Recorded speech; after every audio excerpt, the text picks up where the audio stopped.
అయోధ్య రాముల వారిని తలుచుకోకుండా ఉండలేము. అలాగే అయోధ్య పూజా సామాగ్రి కూడా వాడకుండా ఉండలేము. అయోధ్య పూజా సామాగ్రి వాడండి, మీ పూజని పరిపూర్ణం చేసుకోండి. డీలర్షిప్, డిస్ట్రిబ్యూషన్, హోల్సేల్ కై సంప్రదించవలసిన నంబర్లు. ఇక వచ్చే వారం నుంచే రుణమాఫీ 15 ఆగస్టు లోపు పూర్తి చేయడమే లక్ష్యం అంట. గైడ్ లైన్స్ రెడీ చేసి సీఎం దగ్గరికి ఫైల్ పంపించారంట. గ్రీన్ సిగ్నల్ రాగానే ప్రక్రియ స్టార్ట్ చేస్తారు.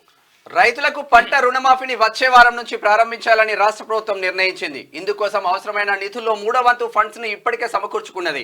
క్రాప్ లోన్ల మాఫీకి అవసరమైన గైడ్ లైన్స్ కోసం ప్రతిపాదనలు కూడా రెడీ అయ్యాయి. మంత్రులు, ఉన్నతాధికారుల నుంచి సూచనలు, సలహాలు తీసుకున్నాకే గైడ్ లైన్స్ ఫైనల్ చేశారు. ప్రస్తుతం రుణమాఫీ మార్గదర్శకాలకు సంబంధించిన ఫైల్ సీఎం దగ్గరికి చేరింది. 1-2 రోజుల్లోనే వీటికి ఆమోద ముద్ర వేసి రిలీజ్ చేయనున్నది. ఆగస్టు 15లోగా 2 లక్షల వరకు పంట రుణాల మాఫీ చేస్తామని ఇప్పటికే ప్రభుత్వం ప్రకటించింది. అందులో భాగంగానే పలు దఫాలుగా కొంత మొత్తం చొప్పున నిధులు రిలీజ్ చేస్తూ 15 ఆగస్టు కల్లా రుణమాఫీ ప్రక్రియను క్లోజ్ చేయాలని రాష్ట్ర ప్రభుత్వం ముందుకు సాగనుంది. దాదాపు 31,000 కోట్ల పంట రుణాలు ఉన్నాయని ప్రభుత్వం ఇప్పటికే ప్రకటించింది.